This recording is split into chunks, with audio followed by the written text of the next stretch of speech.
Hello, everyone. Welcome to Cracked with Siobhan Aris. I'm your host, Siobhan Aris, because my name's Siobhan, but you can call me Chevy. The grandfather of the copper foil technique, New York glass artist Louis Tiffany, first commercially produced his namesake Tiffany lamps in 1895. Since then, many beautiful lamps have been made, of course, but currently all eyes are on Brooklyn-based stained glass table pyramid lamp and pendant maker, Friend of All Glass. The company is led by Flannery Cronin, and she's designed a modern partnership of electricity and stained glass that's taking the lighting world by storm, one switch at a time. Join me as I crack it all wide open. Hello, Flannery. Hello. Hello, how are you doing today? Good, how are you? I'm doing very, very well, thank you. I think it's always funny when we say hello because I don't know if you listened to my last one, but I said, hi, Debbie. And we both started like cracking up because we've actually been talking for a couple minutes. We haven't spoken about glass yet, but we've been getting the meeting set up. So here's my fake hello. How are you doing today? Flannery, you are at the helm of Friend of All Glass. Friend of All Glass is synonymous with like table lamps and hanging pendant lamps and night lights. And that's kind of been your corner of the market. You have a very identifiable product, as Neely said. She also, if you listen to her interview, she suggested you be on the podcast. And this didn't make it into Debbie's interview, but she also suggested you be on the podcast. Oh, so sweet. I know. And then I also did a little Instagram poll and I said, hey, who do you guys want on the podcast? And there was a few people that suggested you there as well. So I think we're going to have some really happy listeners to hear you speak to us today. Oh, that's great. So tell us where you're from. So I'm from Arkansas, actually. I was born in Fayetteville. My sister, I always borrow this from my sister because she always says that we were raised by a pack of wild hippies. So, I'm the baby of three, and my mom, both my parents were artists and like entrepreneurs. So it's kind of been like, in our family line to kind of make your own way in the world. My mom is an interior designer, and she was a modern dancer. Like when I was a kid, she would teach modern dance to like all the other single divorced women, like out of our home growing up in Arkansas. And my father was a woodworker. And then my stepdad, who raised us, a furniture maker. But we moved around a lot. So I lived, my mom, like her whole deal was moving into a house, flipping it, living in it for a little while, and then moving on. So I think before I went to college, we lived in I think I counted recently, it was like 12 different houses or something, and all over the South. So born in Arkansas, lived in Texas, and then North Carolina until I went to college in Savannah. Oh, wow. Okay. Because you don't have a Southern accent at all. No, it's weird. My mom is so Southern and my dad was, but my siblings and I think maybe because we moved so much, but yeah, we don't have much. If we get drunk, it comes out. And it's just you and your sister. And I have a brother. Okay. And are they artists as well? My sister she's like a writer. I always say she's a poet, but she's not like practicing. But she kind of got into like the healthy eating specialist world. She worked for Whole Foods for a while as a healthy eating specialist, and then she worked for like Garden of Life, the probiotic company. Oh yeah. So she's more in like the nutrition world. And then my brother Dakota lives in Shanghai, and he's a teacher. Okay, so we have Dakota, Flannery, and what's your sister's name? Annabelle. I'm named after Flannery O'Connor, the writer. It's not a family name. It was just like a novelist my mom really liked. Okay. Yeah. That's kind of neat then that your sister ended up being a writer. Right. I know. Yeah. exactly. Siobhan is also a very Irish name. Yes. Yeah. Yeah, I don't know. I mean, barely anybody knows what I'm talking about when I say this, but there used to be a soap opera called Ryan's Hope that was on many, many years ago. And my Okay. dad used to watch it with my great grandmother every day Ah, when he was little. And there was an actress on there named Siobhan. And so that's who I'm named after. that's amazing. Yeah. Yeah. Do you I know didn't where luck out with in the, is what's your that? so is your family from Ireland, or they just liked that soap? They just liked the name. They just liked the soap. Yeah. Yep. Nothing else. That's amazing. Yeah. And then my brothers also have, well, I think so. I have Ryan Christopher, which is more Okay. like, I think more English. Yeah. And then Sean Patrick. John Patrick Okay. is Okay. also very Irish. So Yeah. All right. We have the Irish namesakes. And then you're yes. up, like my whole family, when they came, my dad's side, when they came from Ireland, they landed in Massachusetts. So Oh, like there's a bunch of Cronins up there, like distant cousins and stuff that I don't even know, but apparently there's a lot of family members up there. I'll Do keep you my know eye out. Haverhill Hill? He says it differently in his accent, but Is it's he a stained glass artist? no, that's the town in Massachusetts my grandfather was from. Oh, got it. Got it. Okay. Okay. So I just moved to Massachusetts in January. Okay. And you know, when you move all the way across the country and you are trying to like set your life back up, you don't get out a lot. And so I feel like I'm just now starting to like venture out and see what's happening in So Massachusetts.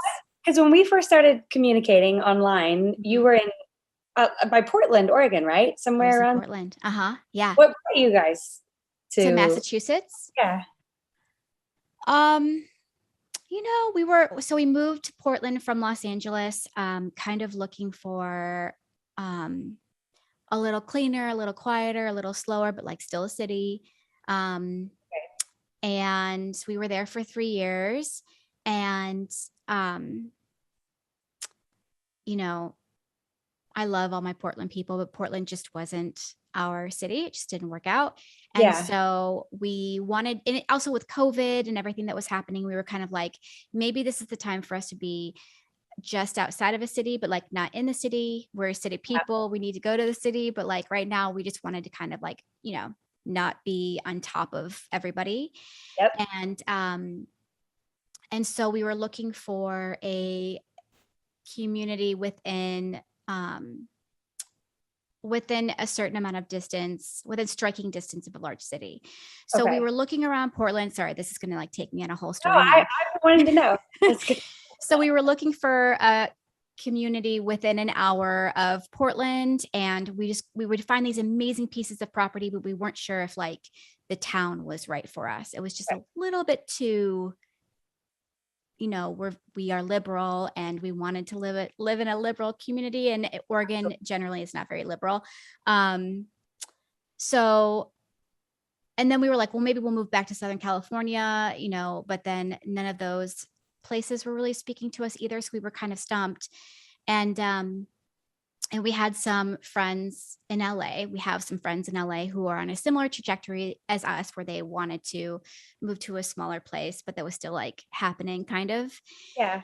And we explained to them what we were looking for, and they were like, you guys want to move to the Berkshires. And I was like, oh my God, I had never even like thought about the East Coast. And I Yeah. used to go to New York every other month for work.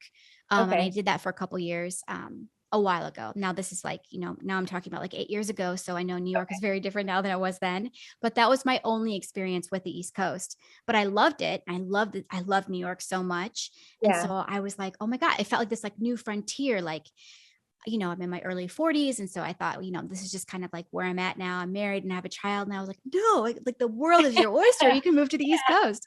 Yeah. So we're now in a place that is a very specific ecosystem that was super difficult to find, where we are in a rural area, but there's a Yeah. lot of focus on arts and culture here, which is what we were looking for in those other places, but we couldn't really find. Yeah. I keep telling people that the Berkshires is like country living for city folk, because Yes. everybody here is from the city. And the city is so close, so we can kind of like make day trips if we want to. Boston is also like just a couple hours away. That's so cool. Yeah. And my daughter is 6. So it's so clean here. It is so safe here. We are so happy with like the personal attention we're getting from the public school system. And that's great. Yeah. So anyway. So beautiful up there. Oh. It's like a fairyland. I've only been in the middle of summer a few times, like swimming in the creeks, and it is like, I mean, they call it the Shire, right? Oh, my light just went off. Should I turn it back on? No, you look great. Okay. Yeah. Okay. No, that's okay. It is super beautiful here. It's like, it's, I keep saying it's, I'm not going to curse right now. But we live in the middle of a nature preserve. So you have to drive through this like meadow that is the nature preserve, and then like up this really steep hill. And then, you know, we're surrounded on all sides by Jug End Reservation. Oh my gosh. And then we have like 5 acres right in the middle of it. And it's totally, we don't have any neighbors on 3 sides of us. Oh my gosh, that sounds like a dream. It's a dream. The internet, however, is a nightmare, but we're figuring that out. And you have not shoveled snow yet? No, we have. Oh, you have? Yeah, because we moved here in January. Oh, in January. Okay, so you know. Okay, that's good. That's good to go in the moment where you like see it at the height of winter.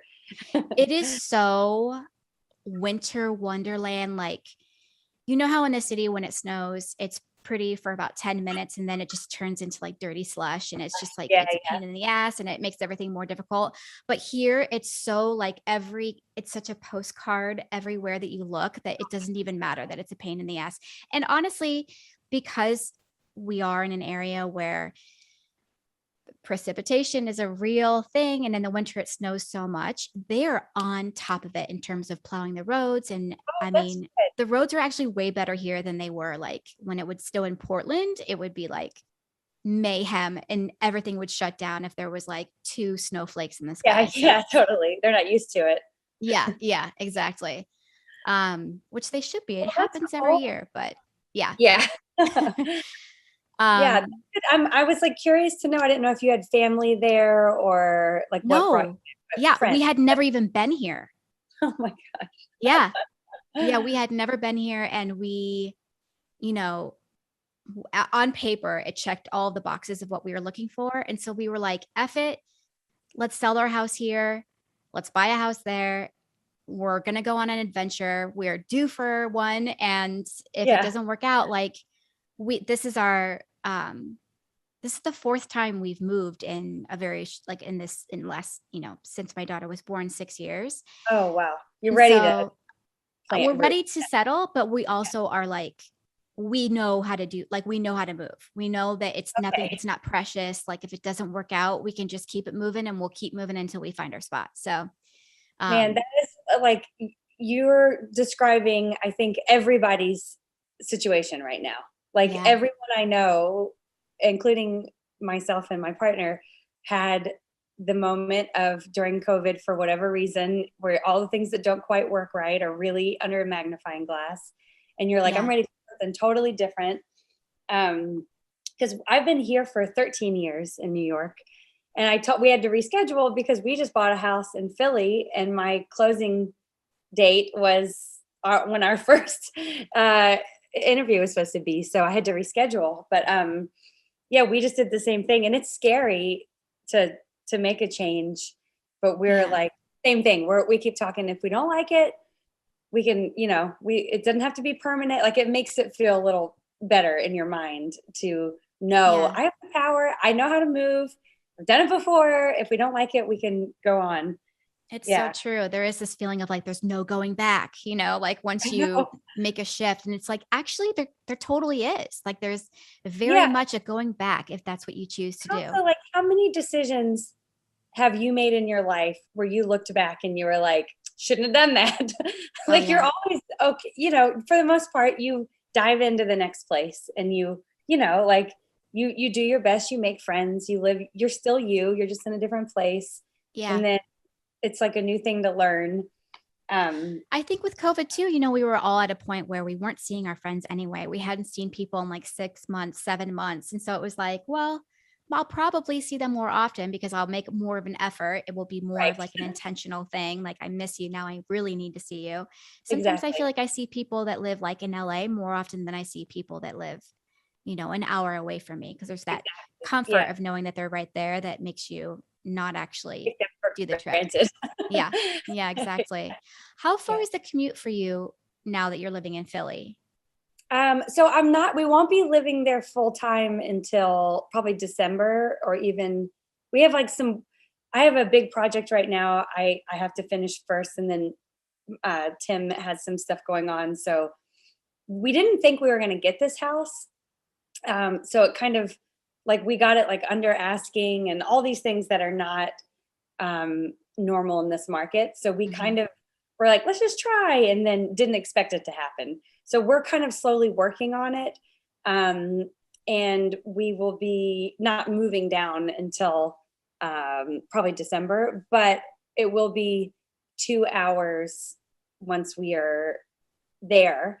But my plan is I'm going to have a studio there where I do all my custom stuff. And then my team will stay here for our showroom appointments and like made to order stuff. So also in the first year, I'll probably have to be up here once a week. And I'll probably just sleep in the studio. So we'll see how that goes. Yeah. I mean, A little air mattress and yeah. Tell me but about the studio that you have it's in Greenpoint, right? it's in Greenpoint. So I have this massive stained glass wall divides the messy part of the studio is behind it. Let me see if I can kind of show you. I have a huge desktop, but you can kind of see you see my glass in the Yes. back there. Yeah.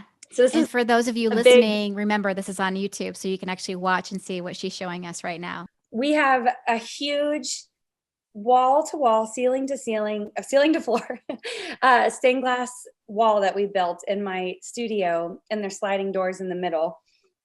And it divides where we make all the lamps. And there used to be a storefront and until the pandemic in the front. But now we changed it and it's a showroom. So we kind of do like messy stuff in the back, and then we can do all the presentable stuff in the front. But if I have a showroom appointment or a meeting, I can just close the doors, and it does a pretty good job like muffling the sound of all our ventilation fans and grinders and even like if they're soldering, it won't let the fumes in the front. Yeah. But yeah, and then I have a showroom in the front that is essentially, it was my display for my trade shows. And when they all got canceled because of the pandemic, Tim was like, let's just take them out of storage and set it up in the front. And so you can see I think we have like 40 lamps or something in our full line. So they're all like, I'm looking at it now, but they're all set up and turned on all the time. So people can kind of look in through the windows. And we're in a very like walking neighborhood. So we get a lot of business from people who are just like walking their dog and they're like lured in by the lights. But it is by appointment only. So we don't have walk-ins. We're trying to keep like, I know that we feel like we're in like a little bit of a break from COVID, but keeping my staff safe and not disrupting this workspace is kind of my top priority. So we don't do drop-ins anymore. I have to say that because people are always trying to bust through. I had to lock the door because people are always busting in, being like, "What are you doing in there?" You know? Yeah. Oh yeah. And when you say your staff, how many people do you have working for you now? I have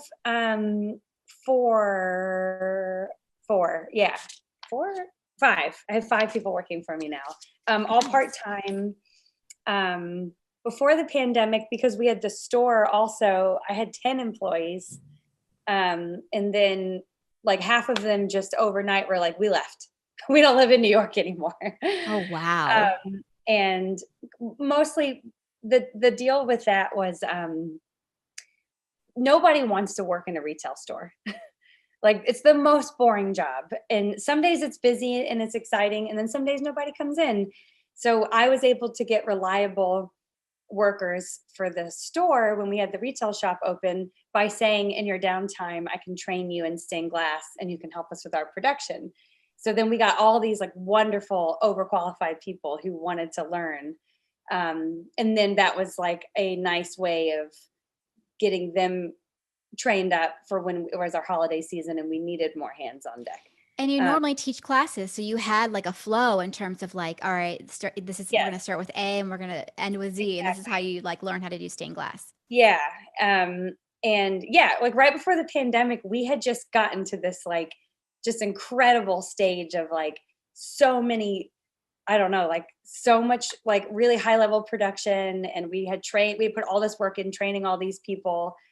And it was finally like, all right, like I can see how this is gonna be really good. And then like I'm sure everyone that you'll interview, and I already heard it on your other 2 interviews, like everyone experienced the like screeching stop, you know, of like we all diversify our streams of income. And so you think, if I just hustle and I work as hard as I can and I have 4 different inroads, maybe if I start a podcast, maybe if I yes. Exactly. Yeah, totally. So tell me more about your storefront. It was a collective, and I love the business plan of how you put this thing together, because it wasn't like a normal storefront. Tell us more about how that worked. I know you had 13 different artists that you go ahead. I'll let you explain it actually. Yeah. So it was called FOA Collective, like Friend of All Collective. And I put together, it was usually about 13 members, but I think I only had them commit to 6 months at a time, because I run my own business too, so I know things can change. And so I didn't want people to feel trapped, but most people stayed on indefinitely. But they were different, local, semi-local. We actually had a few California artists, and I think we had some people from Philly. But the criteria was that it was like a handmade product, and that in the beginning, anyone who was local would work, you know, a couple shifts a month in the store. So the customers loved it. They could come in and meet the actual artist. And most of them, there might be like if they did like any kind of consignment or commission stuff, they could come and meet them in person. But everyone paid them a monthly membership fee, and that covered rent, utilities, insurance, all that stuff. And then they got 100% of their sales. I didn't take any percentage of the sales, because I also like, it just made it to where we basically all had our own showroom, you know, without having, I think it was only like $300 a month or $250 or something like that for each person. It was really affordable because I already paid half the rent for the back half of the studio, you know? Right. But then after like a year, like the website's still up for the store. If anyone wanted to go look at all the artists we had, I kept it up because it's got all their links. So people still call me wanting like the shower curtains we sold for Quiet Town Home. So I'm like, you can still go buy from them directly, you know? Yeah. And I'll include that link in the show notes, but what is the website in case people are just listening? It's foacollective.com, I think.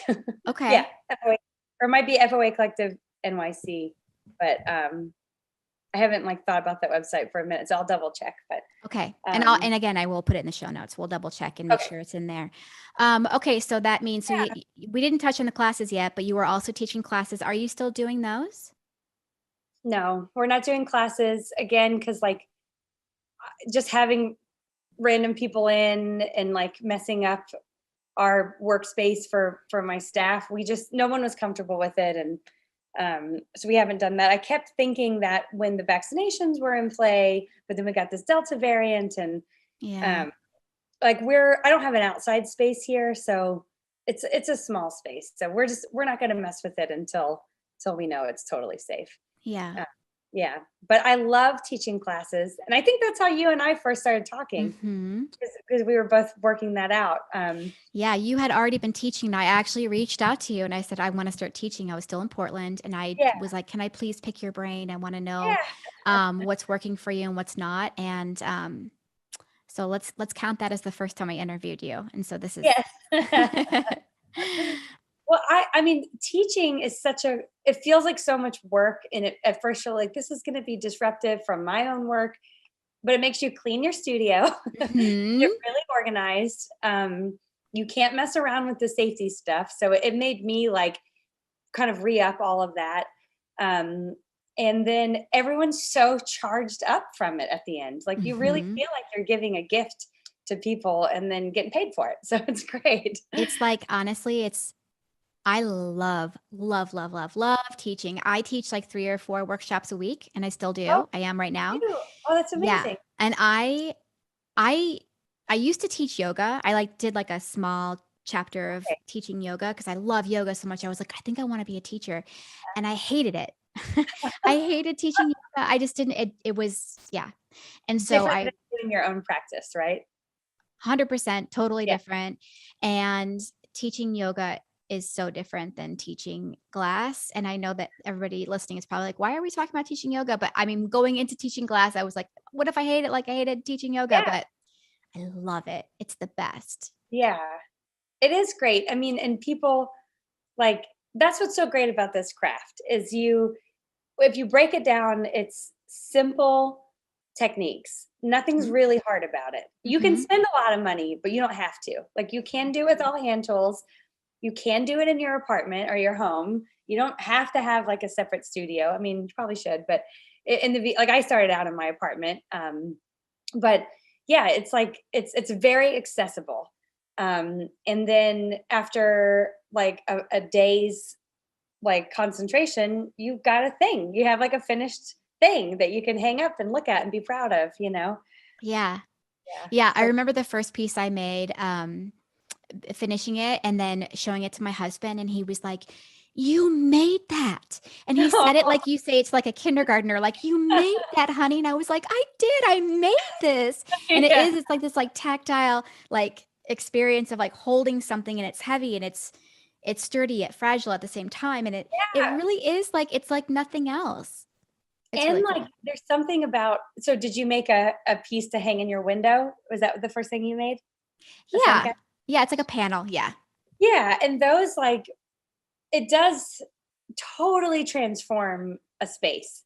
Like you posted something on your Instagram recently that a customer had sent you and it was like they had hung your piece in their kitchen above the sink and Oh, they yeah. were staring at it and they were like, we can't stop staring at it. It's changing Mhm. the vibe of the whole house. And that, I mean, it's like that's what colored glass does when like light pours through and you have the shadow play and the textures. Um, I did this way before I was even doing stained glass or interested in it. I did I was like studying in London with my college. I did like a study abroad art history thing Mm, one mhm. summer, and we did a tour of all these churches. And I remember I'm not religious at all, and I grew up, like I said, pack of wild hippies. Like, so I always felt a little weird about being in churches, not because I feel like I'm a devil worshiper or anything. Like I respect religion and spirituality, but I just felt like, is it disrespectful for me to be in here if I don't believe, you know? Mhm, mhm. But we went on like a educational thing and we went through all these beautiful churches and the historian that was giving us the tour had said this. I'm not going to be that articulate, but he had said the whole idea about stained glass in these old like 1800 built in the 1800s churches was that like these churches are stone and it's cold when you walk in and it's dark, so you have this like feeling in your body with the temperature change and then your pupils are adjusting because of the light change and then Mm, light is pouring through this glass mhm. window and it gives you chills and it makes you feel that you're feeling the divine presence, you know? And he was like, Yes. it's kind of manipulative, but also it's like, it's also real because there's all these people pumping their love for God or, you know, whatever it is into this space. And that's palpable. Yeah. But when he said that, it stuck with me for so long because it is like, it's an art form that interacts with you on all these different sensorial levels and then it'll change at different times of light and day and artificial light and um, so I think that's so cool and I think about it all the time, large scale or small scale. You can really you can play with that. And then you've got texture and opacity, and like your stuff's like really opaque normally, right? Well, no, your big panels are transparent. Yeah, I don't really have a theme. I just kind of, Yeah. Cool glass is cool glass, whatever it is. Right. Yeah. Yeah. Yeah. But with my lamps, I always, because the light source is right there, Mhm. I don't use a lot of transparent glass because I don't like to see the The hardware. bulb. I don't like to see Yeah, the yeah, that socket makes sense. bulb. And I don't think it's pleasant to stare at a light bulb when it's on. So I like to use glass that's either like more on the opaque side or frosted or something so that it disperses the light. And so getting to finally start doing stuff like this where I can play with transparent glass, it was actually after visiting Neely's cabin that I was like, because she's so like, oh my God, like I love her so much. A moment of silence for Neely right now, Yeah. just out of respect. Yeah. Like the way, not only that she just uses great like texture, but she like plans it to where like the grain of it, if it was wood or whatever, like matches up, like she'll cut Yes. it. So there's like a pattern, and I don't have the patience for that. And I'm so in awe at the way that she uses her illustrations and incorporates the glass and finds the perfect piece. And Yeah. Yeah, she's a true artist. she is. Well, in terms of the play of light and glass together, you have brought those two things that are natural partners together in such a way that truly has made a product that is so recognizable, and it does make sense, like light and glass together. And you've done an amazing job. You really have. Oh, thank you. Yeah. So you're making some custom pieces, right? Yes. So I started out only doing all the lamps, and we would only do custom if someone wanted like different colors and a lamp. I didn't do wall hanging. I didn't do panels, sun catchers. I didn't do any of that stuff starting out because I was really conscious of trying to stay in my own like lane. There's a lot of people that were there was like, actually there's way more now, but I feel like when I was first starting to pay attention, there was like a handful of well-known contemporary stained glass artists who I'm sure will all be on your podcast. And I was like, I knew it was a little bit of a competitive world, and I'm friend of all. Like, I want to make sure everyone knows I'm supportive and there's enough room for all of us. So I was like really focused on only doing the lamps. And then now I realize that's stupid, and I can I can do whatever I want. I just have to make sure my designs are original. Yeah. So now that all my lamps are made to order, so we have these set designs, and my incredible staff is trained to do, like, the patterns are made, the templates are made. Like, we're so organized that everything's cut up in, like, if you take any one of my lamps and you look at all the pieces that are in it, we've got them cut and ground and they're in drawers ready to go. So when an order comes in, we just foil and solder it. And so that's finally a well-oiled machine. My staff can handle that. And then I focus on the custom stuff.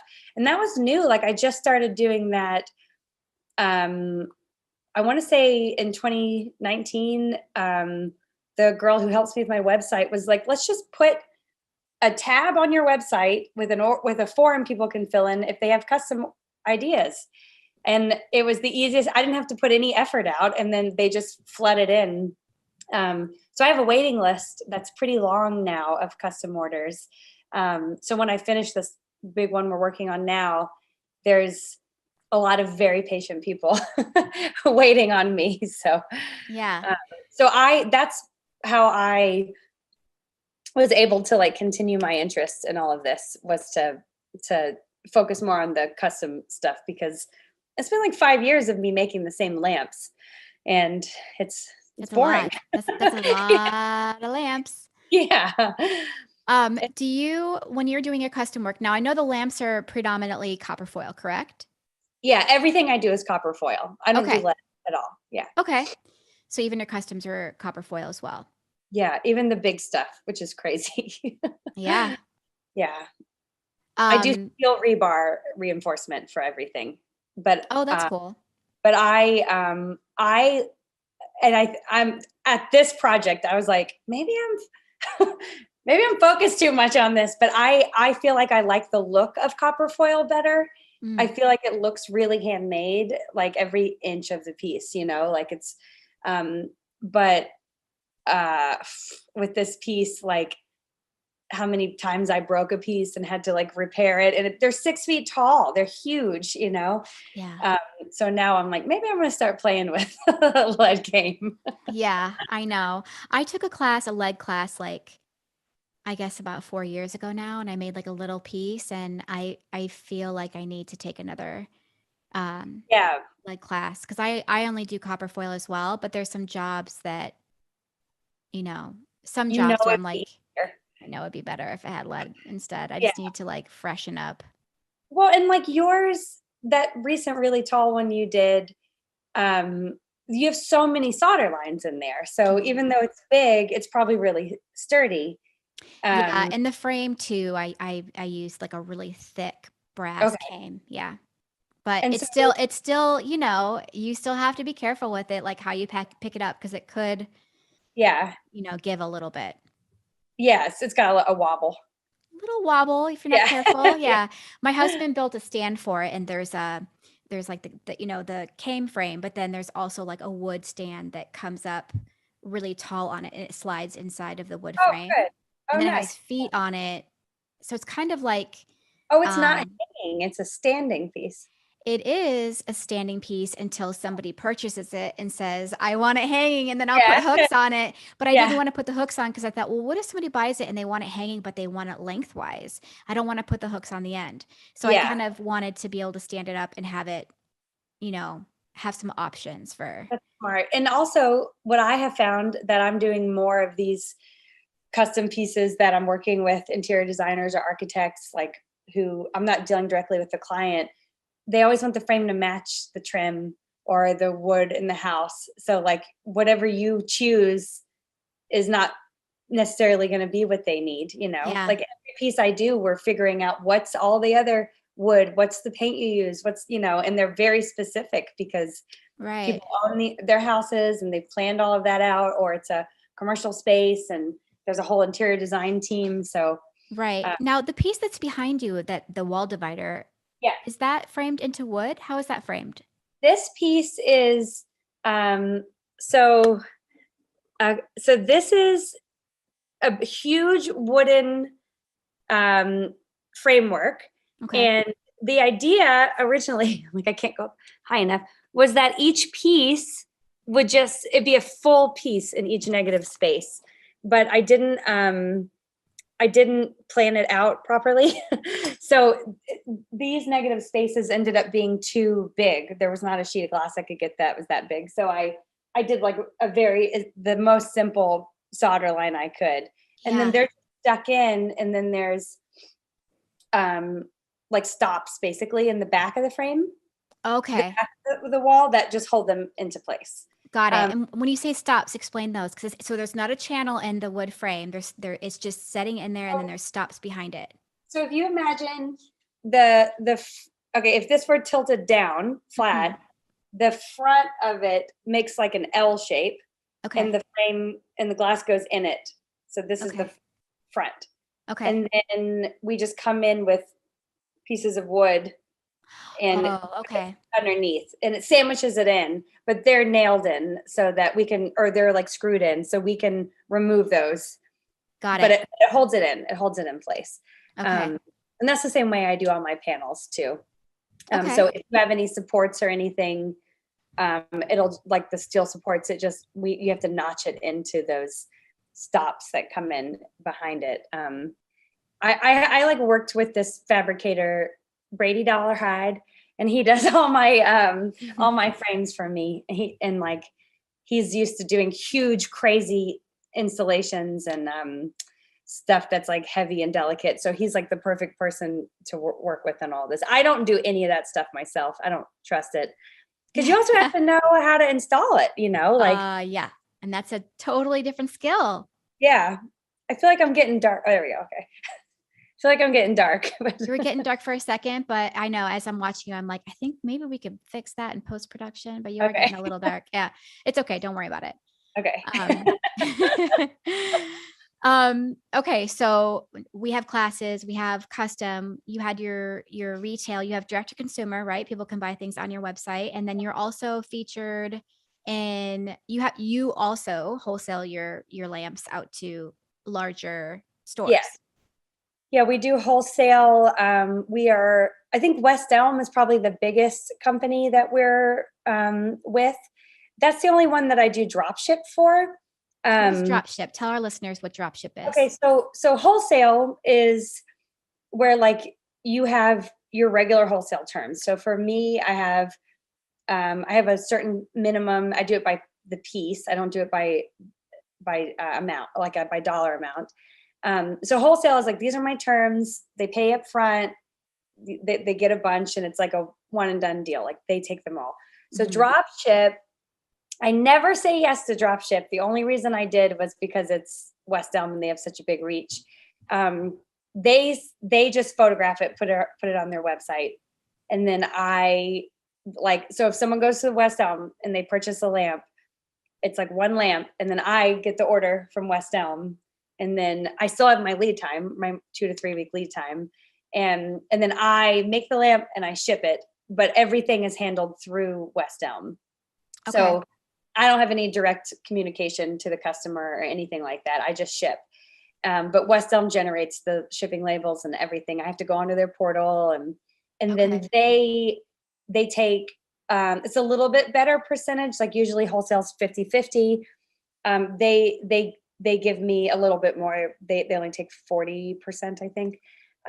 So it's West Elm local. So it's all about supporting local artists. They're very cool. Like they're really wonderful to work with.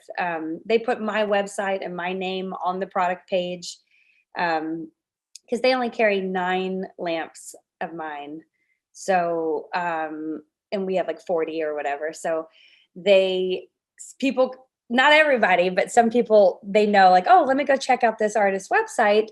And so we get eyes on our actual website from a small percentage, I would say, because most people just don't read. Yeah. Yeah. They're like, that's pretty, click. Yeah. But the few people who are more like curious and they want to know, like some people will, like they want to know who made it and they want to research it, and then they'll see. So sometimes we get more work from them, but yeah, so wholesale dealing, West Elm's the only one I drop ship. Okay. And then we do Sundance Catalog had placed a pretty big order with us. Wholesale. We have worked with Nordstrom. We've worked with Urban Outfitters and Free People, Ron Herman in Japan. You know what's funny is my ex-boyfriend works for Ron Herman. Oh, really? Yeah. Isn't that the other day I spoke with Flannery the other day about just like this interview today, and she mentioned Ron Herman, and I was like, why does that name sound familiar? Like they're in Japan. And then I thought about it longer, and I was like, oh, that's right. Yeah. That's so anyway. Fun. Yeah. Side note. One of the trade shows that we do normally, Shop Object here, they have a whole Japanese section and of like vendors basically, and it's really impressive stuff. But it also brings in some Japanese buyers, and that's how we ended up getting that connection for that order, which is so cool. So cool. And then I have my other wholesalers are just little boutiques around the country, which a lot of them didn't survive, sadly, but there's a good amount of them left. And they do really well for us. Like there's like a couple stores, more like mostly California, but there's a couple stores that they keep us really busy. And it's fun to know that you're supporting like a small company. Like the corporate ones, I'm happy to work with them because they meet it's a big order and it's a big chunk of money, and it helps me with like infrastructure stuff I need to invest in. But the little guys I get the most excited about, because every time they reorder, I'm like, oh, they're doing well. Right. You know, especially we're not so worried about Nordstrom. We're not worried about Nordstrom. Yeah. But yeah. And then I think that's it. We don't have like, I mean, I've only been in business 6 years, I guess. So, ABC Carpet and Home. Oh, that's a big one. Yeah. That was one of the first wholesale orders I got. Wow. And that was like a really big deal, because that place is, have you been there? Have you walked around inside there before? No, I haven't been yet. I've been on their website. Okay. Next time you're in New York, I'll come to you, pick you up. Well, I'll take you. Okay. But my mom used to come up for work a lot when I was a kid, because she's an interior designer. So she'd come up to go to the design center. And she brought me a few times when I was a kid, and we would go and just walk around ABC Carpet and Home, because it's so beautiful in there. Like, it is like, and then when I moved here and I was broke, I would just go in there with a cup of coffee, and just everything was so gorgeous. And I remember her saying to me once when I was a kid, like, you know, that whole starving artist thing is not like, it's like, don't let it deter you. Cause she was like, look at all this stuff in here was made by an artist, you know, like at ABC Home specifically. Yeah. Like, I remember her having this moment where, she was like, you know, you just have to be really smart about how you work. You have to be really determined. And so when I got into their store, that was like the biggest thing for me. I was like, okay. Your mom is so proud. Yeah, she's so sweet. That's really sweet. That's a sweet story. So for starting out, stained glass artists who were starting out, and they're like, I want to wholesale my stuff to stores, but I don't really know like what to do. Do you want to talk about like line sheets and kind of where you do start? I think the most important thing is you really need to figure out, and it takes a while, but it'll click at one point. Like, you really need to figure out what is the best way for you to run your company and to keep it healthy. So like, you can't, if you really know, like, this is how my company needs to function to survive, and you have that really clear in your heart and in your mind, you're not going to sign a contract that's not in your best interest, you know? And these big companies are going to always try and get away with as much as they can. That's their job. Like, it's just like a game. They're like on their email, you know, but like, so for me, I take 50% deposit up front, and then I make everything. And then I take the remaining balance before I even ship. I never give goods away until I have gotten paid like fully up front. But because it's so much labor, the stuff is expensive. I'm not fronting them money so that I can make them stuff at half price, you know, like that's not. So I figured out early on that that's the best way for me to work. And these large companies, they'll try and say like, well, like, we don't do that. We only do, net 30 or net 90, and we don't give deposits up front.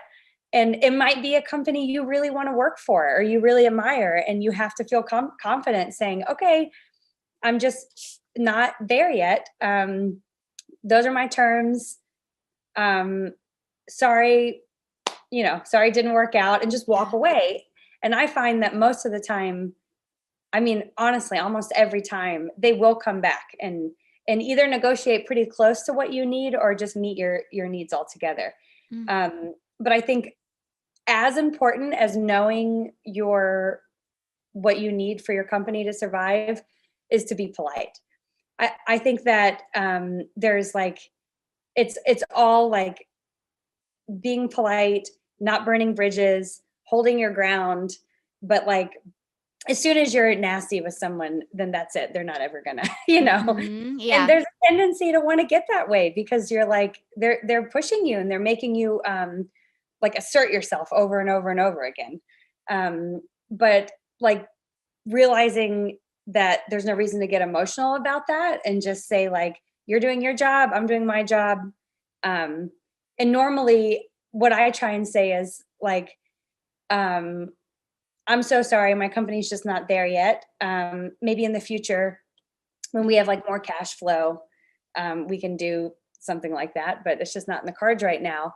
And then typically if they're even talking to you, they really want your stuff and like they'll find a way. But for them, if they can get your work without any deposit up front, and then they don't have to pay you until 30 days after they get it, so they have a chance to sell it. Yeah. Yeah. So like, of course they're going to keep trying to do that. And they know you're desperate and they know you're hungry, so you just have to be like, really like, nope. I mean, working trade shows helped me too, because you're saying your terms over and over and over and over again. So if someone comes up and they're like, well, I don't do deposits up front, you're just like, okay. Cool. That's all right. Neat. Yeah. But like, just like, I think I can't like stress enough, like how important it is to be friendly and polite in the face of anything, because it is such a small world. It's smaller than you think, and like anytime, like every other vendor I've ever been beside at a show or a craft fair or a trade show or anything that like I saw being rude, I'm still hearing about it 10 years later, like it is like such a intense, small little community. So yeah. Word travels. Be nice. Be nice. Yeah. Yeah. So what advice would you have for a young Flannery when you first started and you were sort of navigating the wholesale world? Well, I think not so much like a wholesale related advice, but just for starting my company, I think my advice would be to work into your routine self-care, like from the start. Because I quit my very stable job. Which was actually, I wanted to ask you what you did before. So I came into, I studied textile design in college at Savannah College of Art and Design. And I came to New York and I was doing freelance textile design. And then I ended up needing to make more money and got into the like photo world. So I was like a stylist assistant for photo shoots, like fashion photo shoots. So steaming and ironing clothes, dressing models and stuff like that. And I did that for a couple of years and I was stoked because I'm a Virgo and I got to organize. I'm not a fashion person at all, but it was like really, I like to, and I like like you're working with this huge crew and it's like so fun. But then I moved after a few years into producing the catalog shoots. And that was like, that's addicting because it's really good money. You get like a high day rate, and a couple, maybe like 5 or 6 years into that, I just hadn't done anything creative. I hadn't like used my hands or done anything. I had money and I could travel and I could like have a fun life, an exciting life. But I was starting to like feel really bad because I had no creative practice anymore. Mm-hmm. And then I ended up taking a stained glass class at Urban Glass in Fort Greene here. And then just got books and started like continuing my studies from home. And in the meantime, I ended up, this is so random. I'm trying to tell it quick because I don't want to get off track, but I ended up working as a personal assistant to this like millionaire money manager guy. He's like an investment banker, I guess. And I had the connection because I nannied for them years ago when I first moved to New York. I nannied for them for like a summer, but I loved the kids and I stayed in touch with the family. And then fast forward to like, I don't even know when that was, like 6 or 7 years ago, they had his personal assistant went on maternity leave and they asked me to come in and help out. And then they matched my day rate for my freelance. Okay. So I was like, I can't really commit to like several months of coming to work every day because like I've just gotten myself to this like really good place in my production career. And like, and so they're like, we'll match your day rate. And I was like, what? That's a lot. Yeah. Day rate yeah. But I think for them, it wasn't, it wasn't, but it was not a demanding, I mean, it was a demanding job because the guy's like really intense, but it was not, I think I was way overpaid. But so so I did that. And then she came back from maternity leave and they liked having me there so much that they created a position for a second assistant for me to be there. And so I stayed on for like another year. It was the highest paying job I've ever had. And because it's in the financial industry, it comes with this huge bonus at Christmas. So I told them the whole time, I was already doing stained glass. I was making lamps. I was already selling them from home at the time, but like very like nights and weekends kind of thing. He knew that I was trying to start my own company. But then he gave me this huge bonus at Christmas. And I quit like immediately. And he was like, bye. I know I feel bad. I actually feel really bad because I stayed friends with this family like for all those years. And then they don't talk to me anymore. Oh no. I know. And I love their kids. Like they're really big now, but like they had twins that were boy and girl twins that were 4 when I started nannying for them.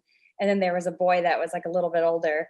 And like, those were like my best friends. Like they're like the coolest kids. I love them so much. And I've watched them grow up and like, I still have drawings they made for me back then.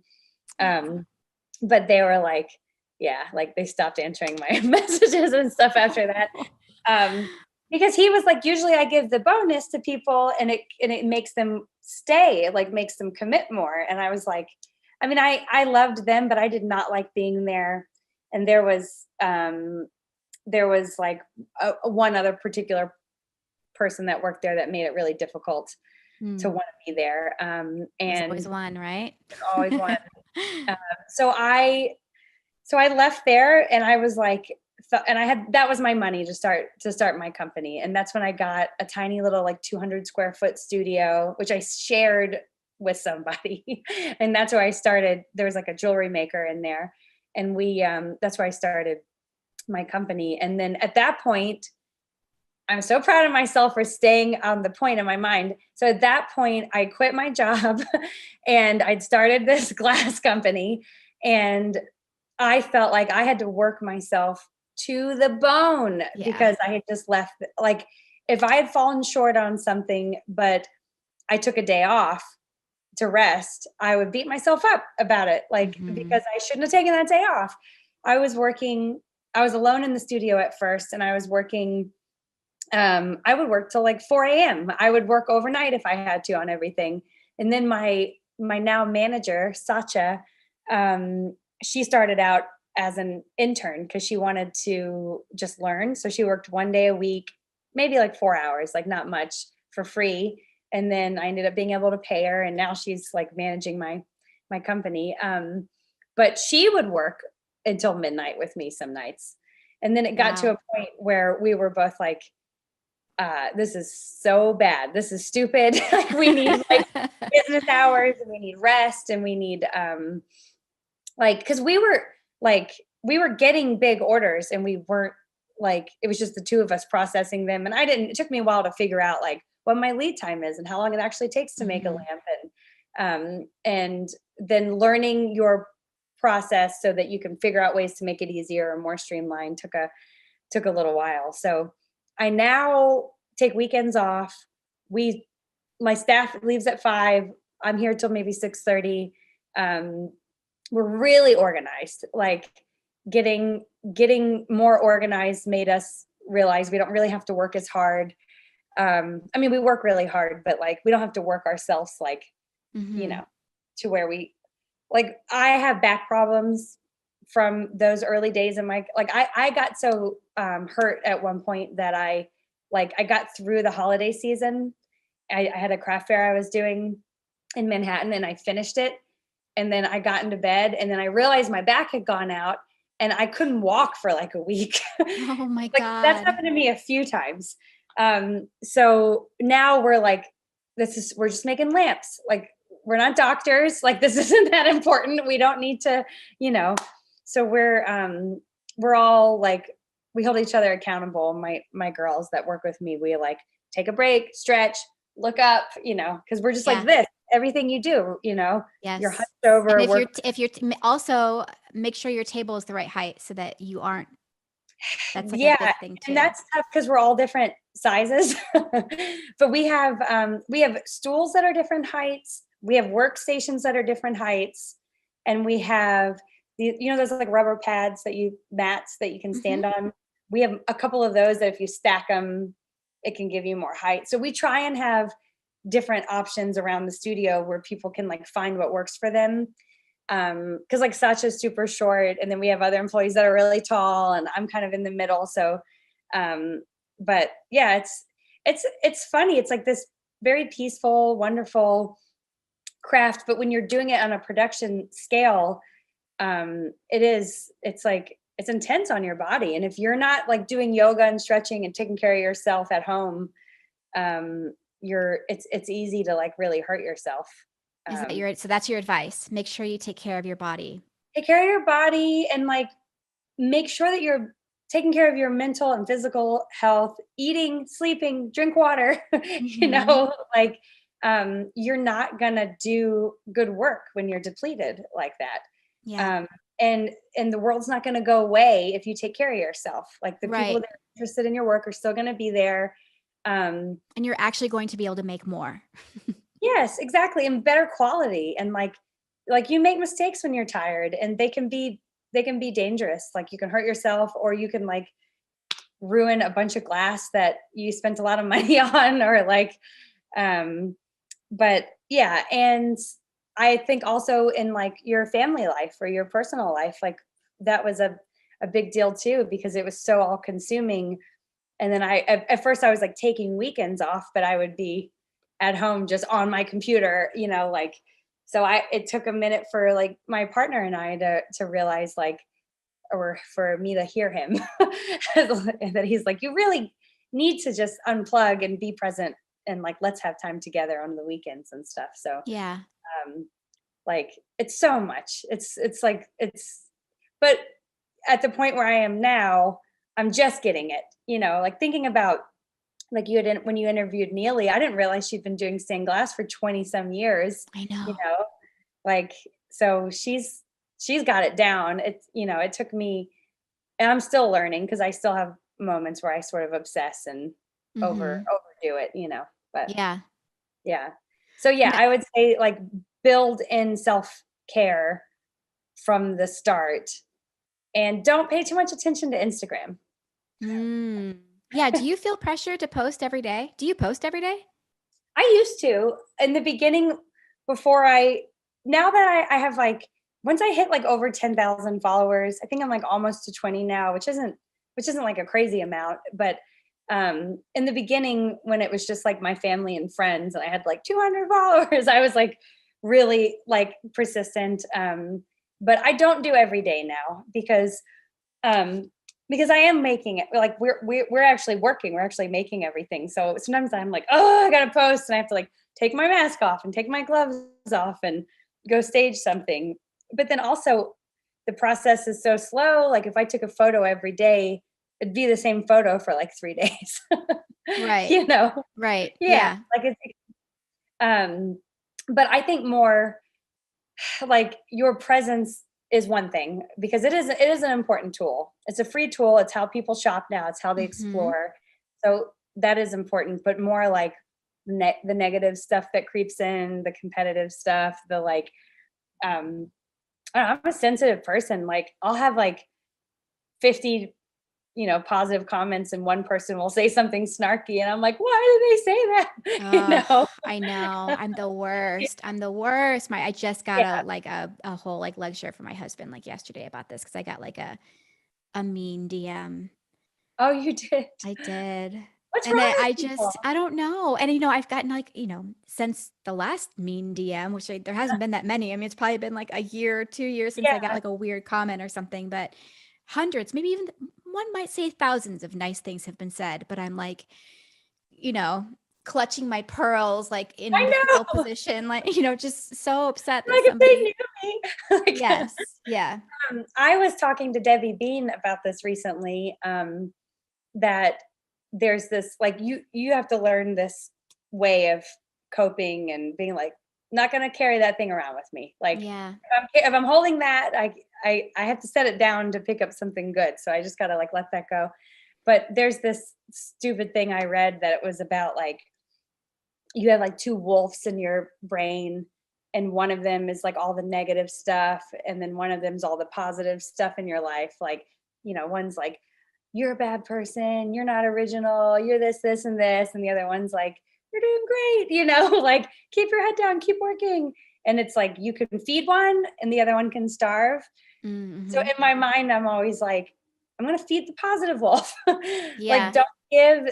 don't give your attention, don't give your thoughts and your feelings to because you are feeding it. Like I actively feel that way when I'm focusing on the one like petty, weird person that's like they're trolls. I mean, they really are. They're like Mm-hmm. trolling me. And I'm like, I'm just working. I'm like figuring out my life on my own, and I'm busy working. And I don't know how that offends people. Like I can't, it doesn't make any sense, And Yeah. so that's a troll. So yeah.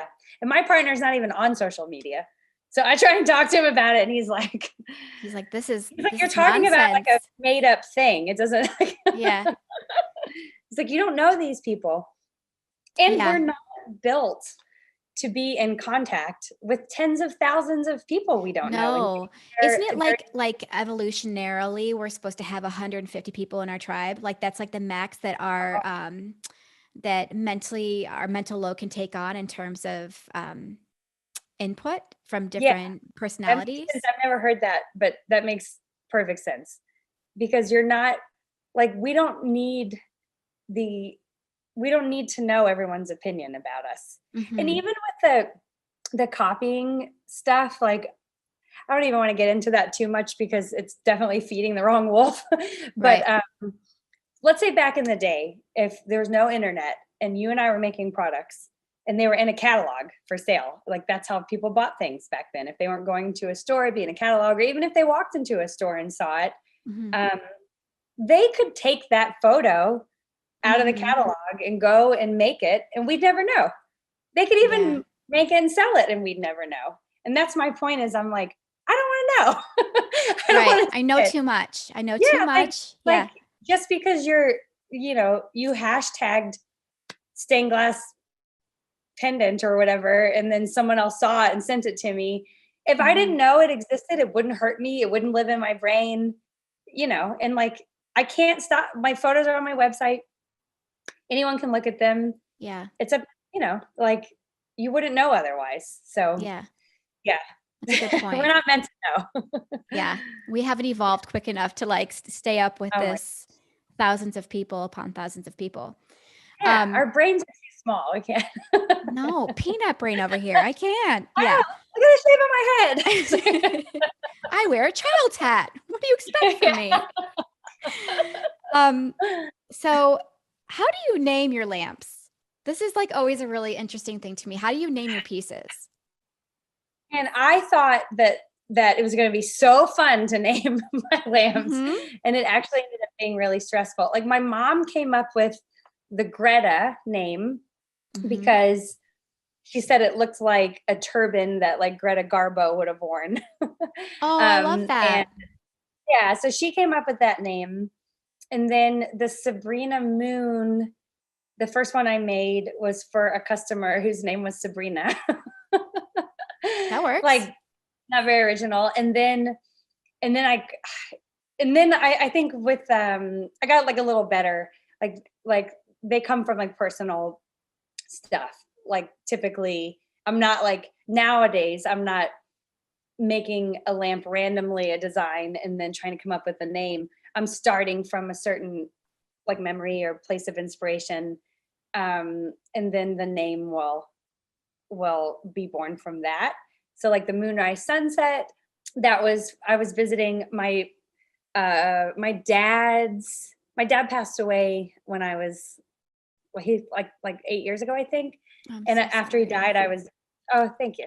I was visiting his like childhood friend, basically, that they were like 18 years old when they met, this guy Kim, and him and his wife Melanie had left Arkansas and were living in Costa Rica, and like off the grid, like had a vacation rental. And so after my dad died, I went down there for a vacation to be with them with some friends, and they took us on a moonrise sunset sail. And they kept saying it, like they just wanted to take us out to the ocean to see the sunset and the moonrise. And I kept thinking like, oh, it sounds so cool. And I wrote it down and I just had it in my sketchbook for a while. And then literally like years later, probably like 5 or 6 years later, I was like, okay, I'm going to do something based off of this nice memory. And then that's where that lamp came from. And then the orbits I posted about recently on my Instagram about how I named that lamp. Do you remember that drink, the Orbits drink? It was like made by Clearly Canadian. When I was a kid, I was like obsessed. It had like fuzzy balls in the drink that would like float around everywhere, and they were like bright different colors. I don't even know what it was. It wasn't tapioca, but they were in these bottles, and it was basically like a flavored seltzer. And they had these like fuzzy, bright colored balls, and they like float around, and you get them in your mouth. Okay, they do go into your mouth. Oh, so they like boba? Yeah. They weren't, because boba's tapioca, right? I think. I don't know. Well, they might have been, but they felt different. It probably was not something we should ingest. But I remember it had like a wide mouth, and my brother and I would be like, you know, like it was like a treat for us. You know, whenever we were like on a road trip, you get your like road trip snacks. Mm-hmm. And we were obsessed with them. And I found one, like, I don't know, as an adult years later, and tried it, and they're so gross. But I had a memory of that, and that's where that lamp came from. So they're all like weird, vague stuff from my, just like bouncing around in my brain. But okay. Okay, yeah. I like that. I like that better.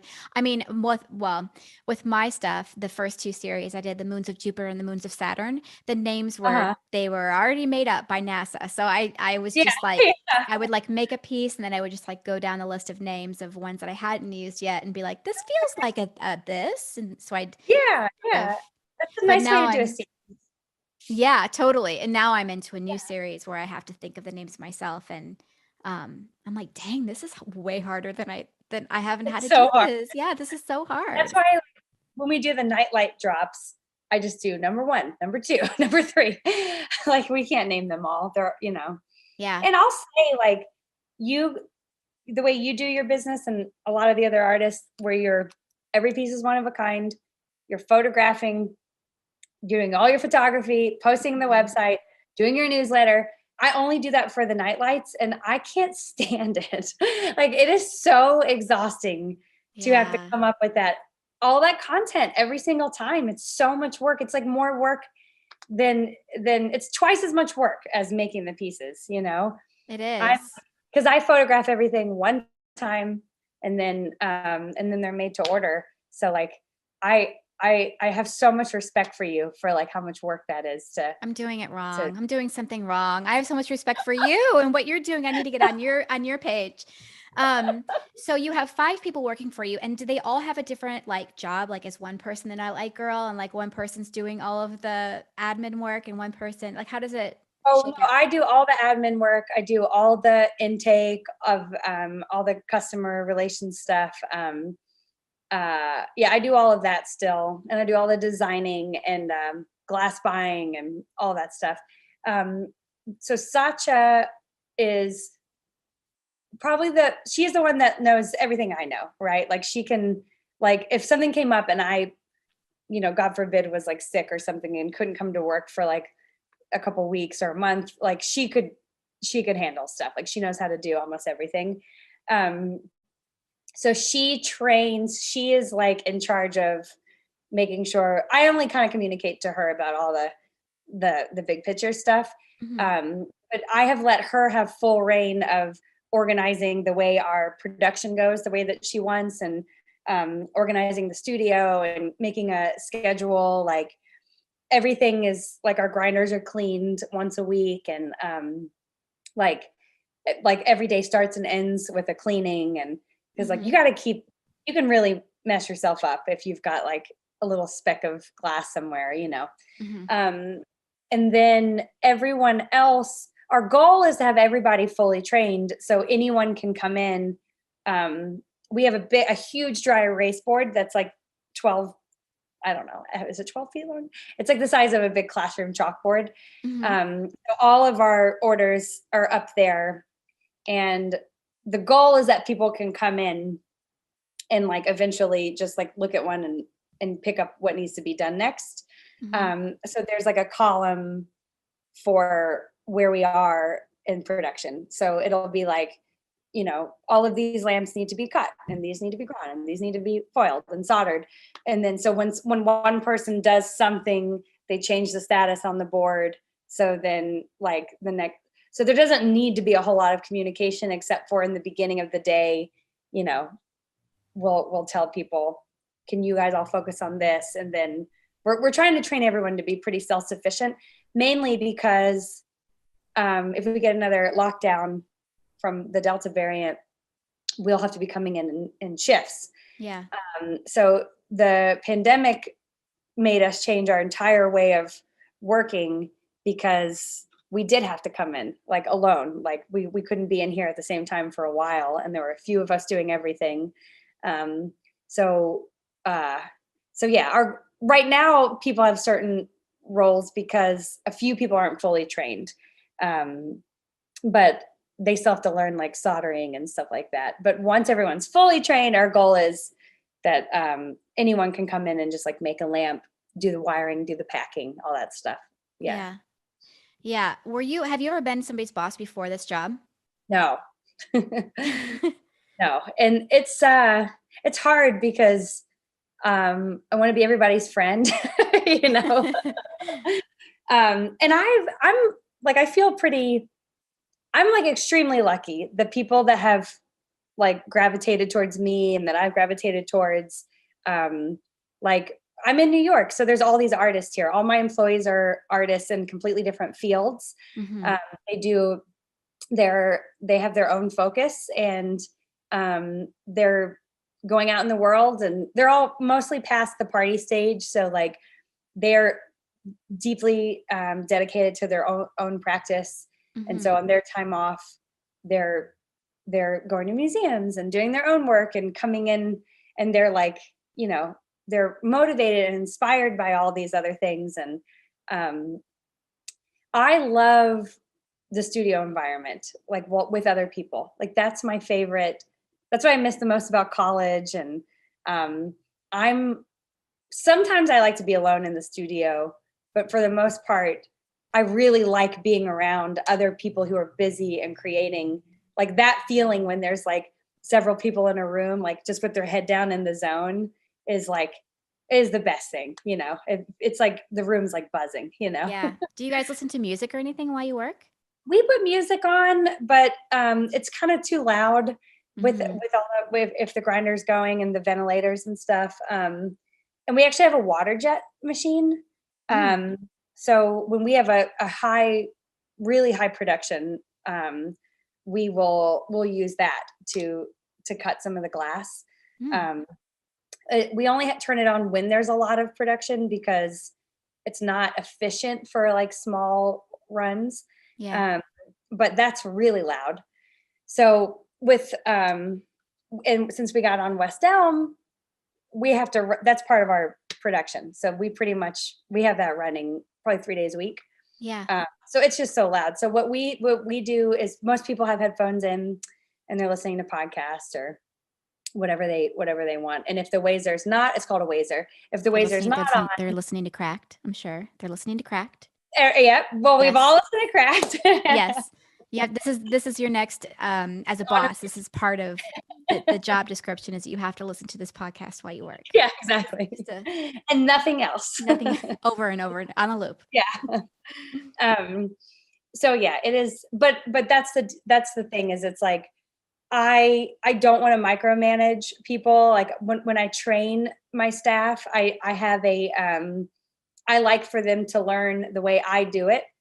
Mm-hmm. But if they want to experiment and learn on their own and come up with different ways of doing things, as long as the end product is still timely and looks good and the quality control is there, like I'm totally okay with them finding their own way to do it. And because they're all artists, like we've changed a lot of our production around things that that my staff has come up with, new ways to do things, or you know, polish or wire, or actually, like, this is super exciting. Last month, a friend of mine who he makes prosthetics for a living. He helped me make silicone molds of my lamps so that we can streamline the 3D building part of it and get it like more accurate. Wow. So like we're constantly, that's what's so cool about a small work environment. Like if you're like, maybe this would be easier, we can try it. And then we have enough orders coming in where I can be like, can you guys try it this way for this week? And then at the end of the week, they can be like, I don't think it made a difference, or, oh, that was way better. And then we can go forward with it. So yeah, that's really like the cool. strategy part is really exciting to me.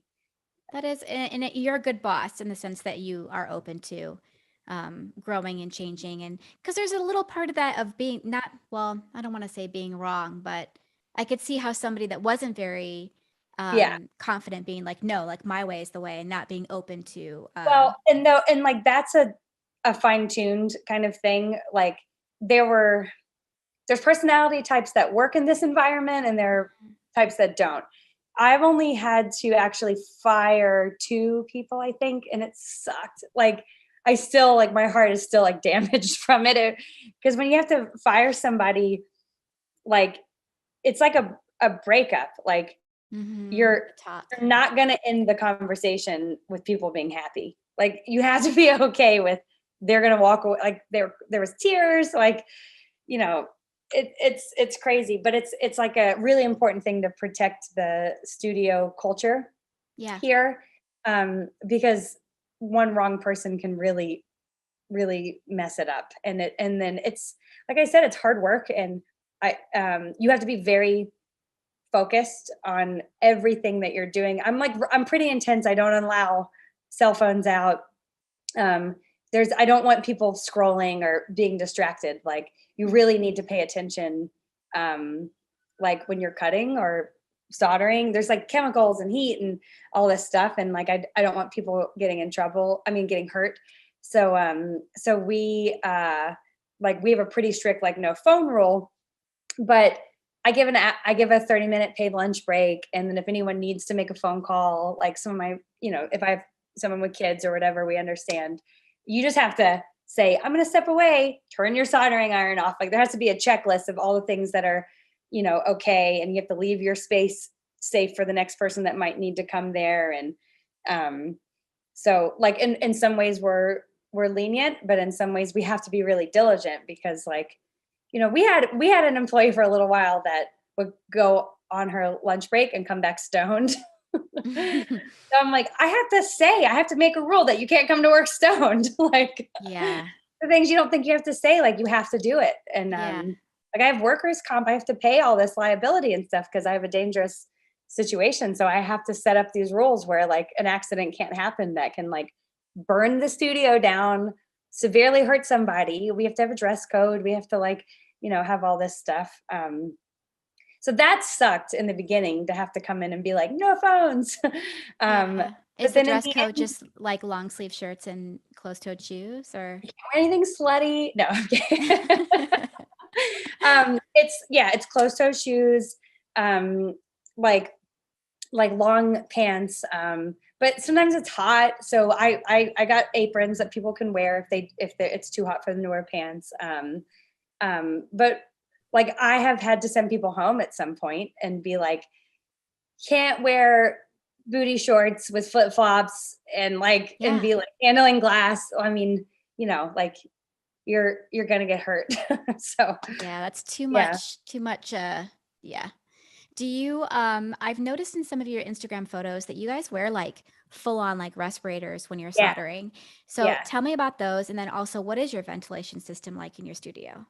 We wear the big respirators because it's like for us, someone might be soldering all day, you know. Yeah.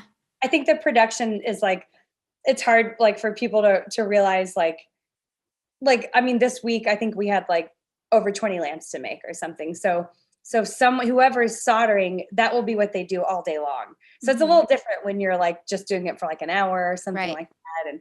And so we wear the respirators, um, gloves.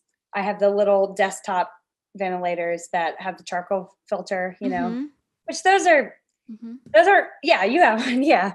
And those aren't great because you have to be like right next to a few inches away from what you're working on, Hmm. a smoke absorber to like catch the smoke. But then we open windows, doors. I have I have two of the like HEPA air purifiers. So we were pretty set up for the Yeah. pandemic.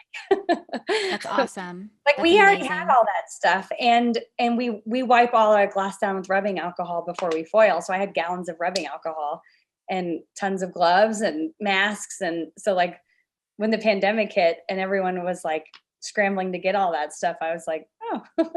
Right. You're like, well, nobody's buying lamps right now, but I am I selling know, right? alcohol. We're like, yeah, we're doomsday preppers. I didn't realize it. I know it's true. I did have like so many masks because I gave Yeah, them to my students. And so I had boxes and boxes of these, yeah, legit masks. And yeah, then yeah. And I like I donated them. want to I do have. everybody, I want you to know I donated them to the hospital. Oh, good, good, Yes. yeah.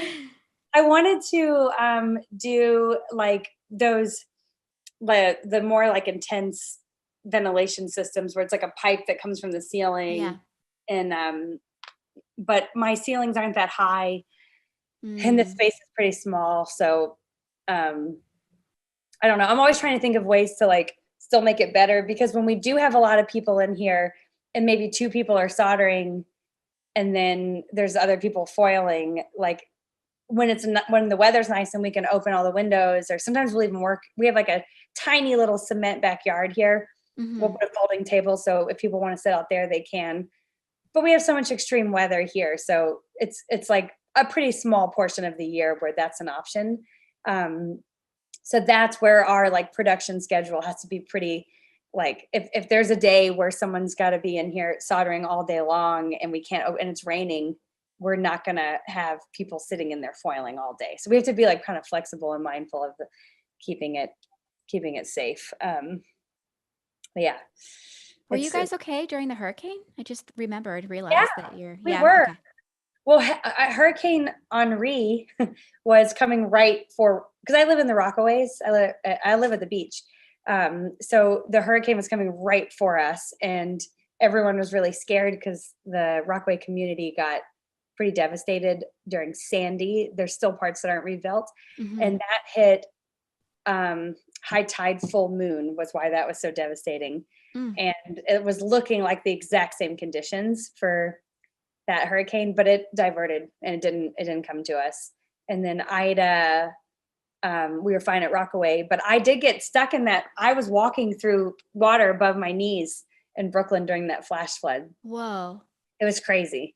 The Um, videos on, oh my God. oh my God, of the water in the subways. Yeah. Now, this might not be a question you can answer, and this has nothing to do with stained glass, but Okay. I saw this video where there was like this waterfall coming down the subway steps, which probably needed a cleaning anyway, let's be honest. But then, but then the water was like up to like the landing where the Yeah. train pulls up. Where are the trains? Do they pull them? Is there a place that they pull them out of the subway, or are they just filled up with water? Are they waterproof? They are not waterproof because the the doors, like they would come in the doors. The trains, like there are parts of their track. I mean, some of the trains would be underground the entire way, but most of them have a part of the track that is like above ground.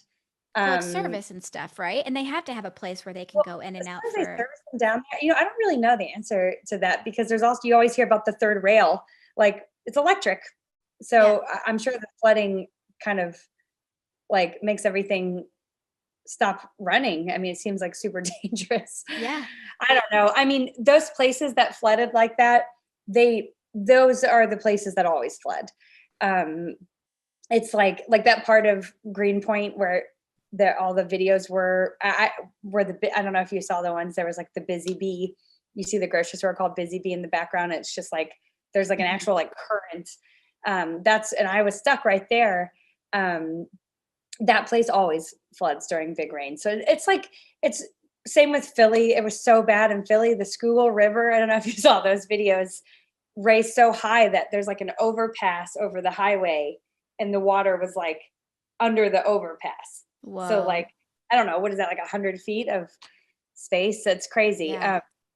All those, it's like the infrastructure is bad. The infrastructure of the city, the infrastructure of the subway has been neglected for so long. Yep. So like, I don't know, in New York, like those places flood like crazy all the time. So that flash flood, like I was at a bar. I never stay in Brooklyn, but I was watching my friend's dogs and I was like, oh, I get to finally like stay in Brooklyn and go out and have a drink so I don't have to drive an hour home. And I was at a bar with my friend and it wasn't super late. And the bartender was like, I got to close. The basement's flooded. And there was like water like up to his shoulder. And we were like, what? And someone went to the door and opened it and water just started coming in to the bar. Oh my God. And we just like both ran because I was watching my friend's dogs and she's got a basement apartment. And I was like, oh my God, the pets are down there. So we both ran opposite ways to go home.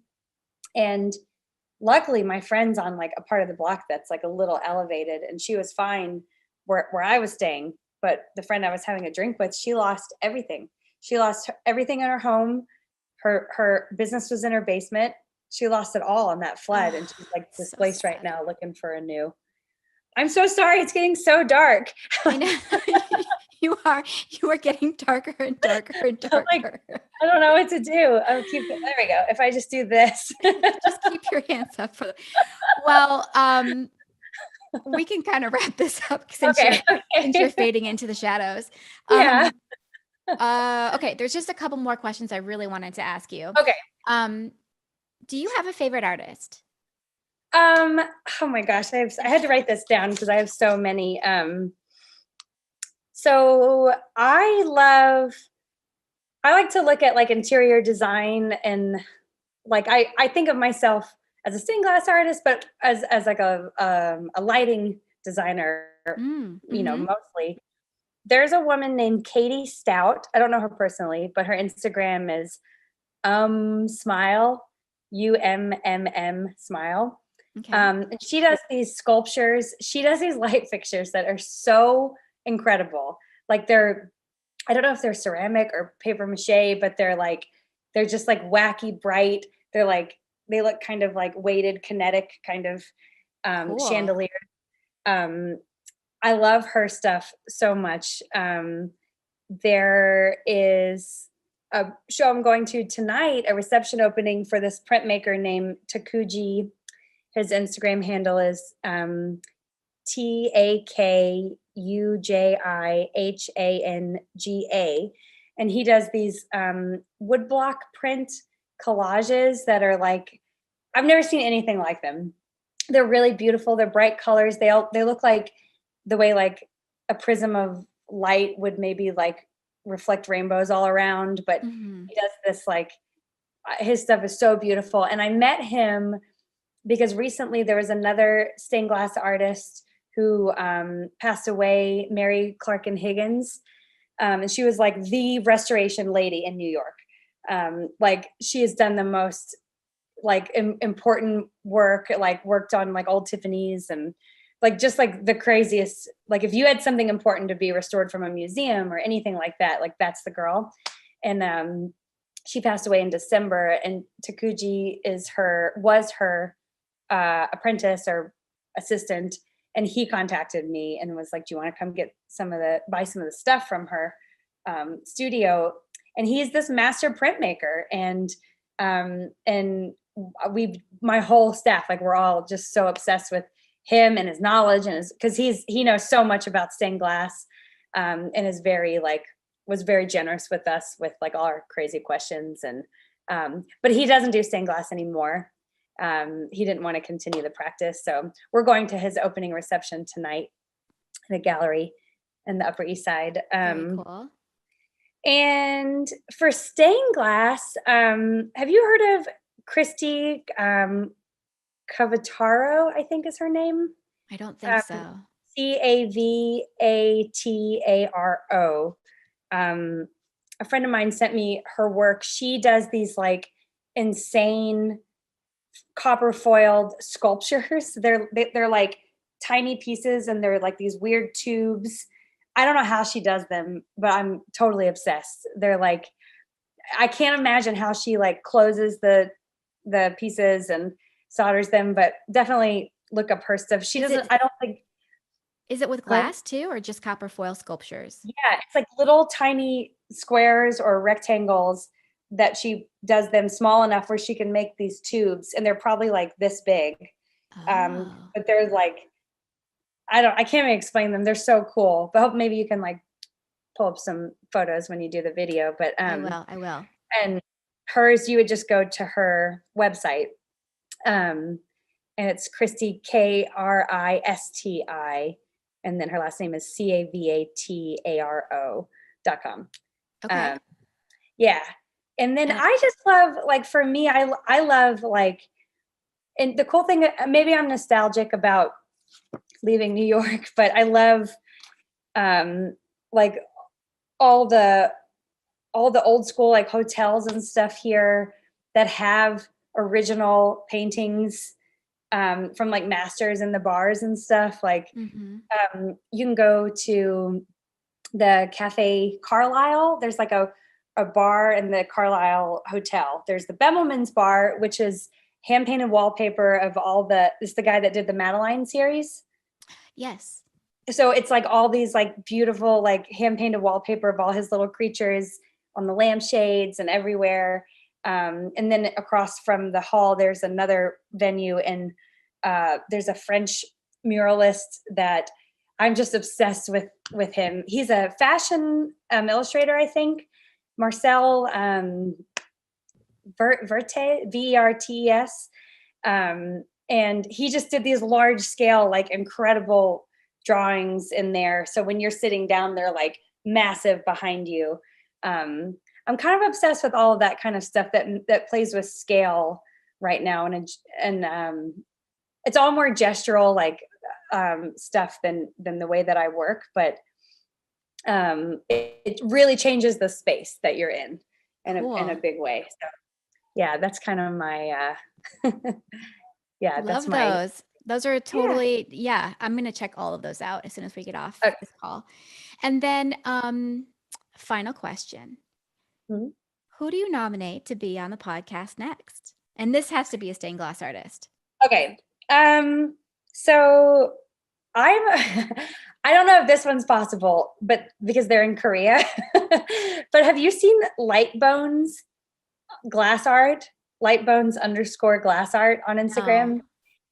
I'm obsessed with, it's this group. They have this like studio called Sillyville, and they do these really cool stained glass. It seems like they're like kind of into like fashion and like the tattoo culture, but it's this group of artists that work in Korea. And I've actually bought some stuff from them and had it shipped over. And I don't know if you could like work out an interview with them. I don't even know if they speak English, but like I'd love to know what it's like for them in another country to find what it's like for them to do the same stuff that we do. Yeah, I know. There's another stained glass artist that I can't remember off the top of my head, but that's in Japan.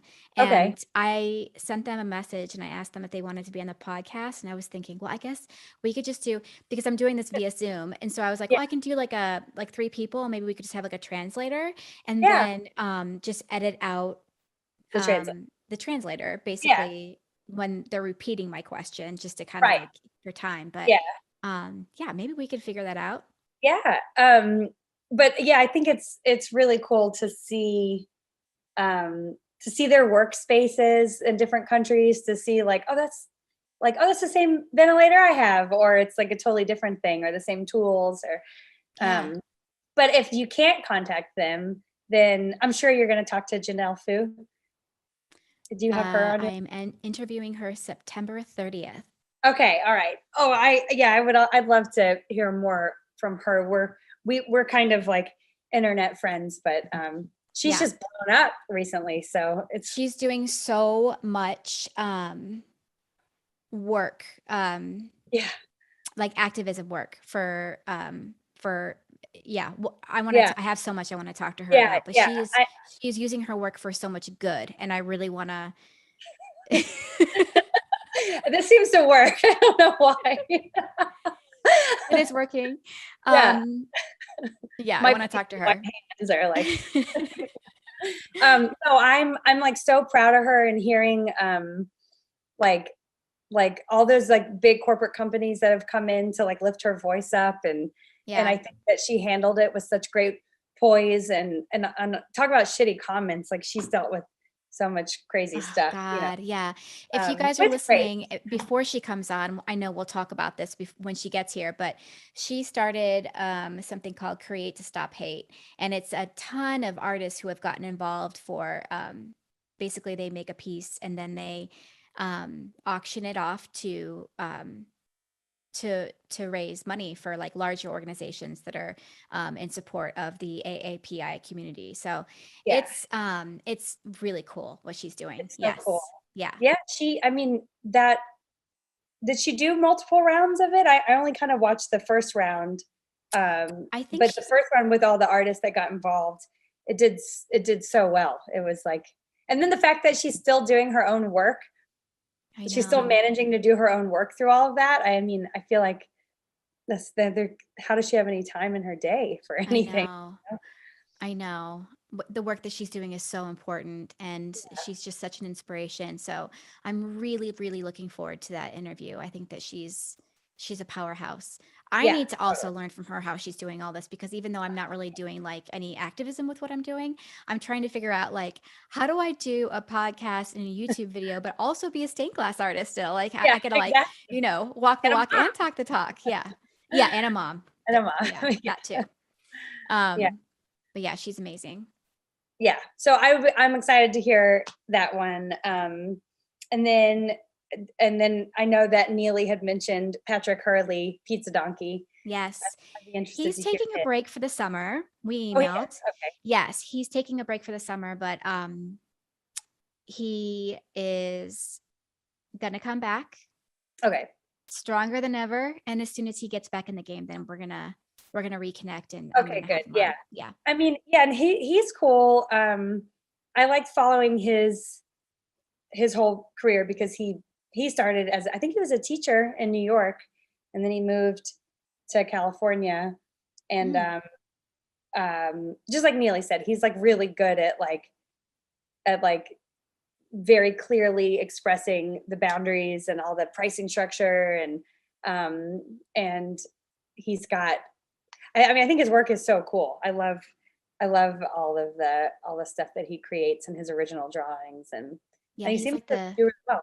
Yeah, he's like the Tom of Finland of stained glass. Yeah. His work is amazing. It really is good. I mean, there's so many people now in the world, so I'm just excited that you're doing this podcast, and because like even in the few I've listened to so far, it's so cool to hear the creative process from different artists. Like, we're all kind of like existing in the same world, but I feel like we all have like different ways of going about things, and I don't know. I felt like there should be a part 2 for Neely, because I want to hear more about the Maker's Mark. Yeah, you're not the first person who said that there should be like a follow-up once the Maker's Mark thing is finished. Yeah. And also another thing I want to say about the podcast is that I was talking to my friend Jamie yesterday, who is a musician. Hi, Jamie, you're listening, I'm sure. She was saying that she that's okay. Give it a intruder. I know you have a castaway back there. She was saying that she loved listening to the podcast, and she really took something from when Debbie Bean was saying how she took her email off of her phone because there's less emergency. I know. I was like, that's smart. It's so smart, but I think that there's just so much to be said for just being a small business owner, and we talk about a lot more than just tools. Yeah. Well, and also hearing like the way Neely like so casually mentioned how she got her inspiration for the Maker's Mark drawings. Yes. And like that was so cool because like just like it was just like a very like comfortable, I don't know, casual way that she was mentioning like pulling inspiration from the woman who actually like didn't get much credit for doing all of the bottle design, and Margie Samuels. And then the acorn like being part of the oak casks, but also like passing generational. on. Yes, I know. You can come in. My employee's here. It must be 12. We've been jabbering away for a while. Yeah. This is okay. Sorry, everybody. This is going to be a long episode. Yeah. Well, I'll let you get to it. Thank you so much for doing this and joining me today. I have learned so much amazing, wonderful things that I love you even more now. Thank you. Your story is great. Yeah. Oh, I love it. Okay, well, I will talk to you soon. Okay. Have a wonderful, productive day today in the studio. Okay, thank you. You as well. Thanks for having me. Absolutely. Bye. To see more of Flannery's work, her Instagram is at friendofallglass, FRIENDOFALLGLASS. And my Instagram is at runaglassworks, RUNAGLASSWORKS. Give us a follow, and you guys, please shoot me a DM if there's someone you want to nominate to be on the podcast, or if there are any specific questions you want me to be asking these artists. With some of my next guests, I'll be introducing a segment where I'll read questions from our audience, so I need those questions. I'll see you next time.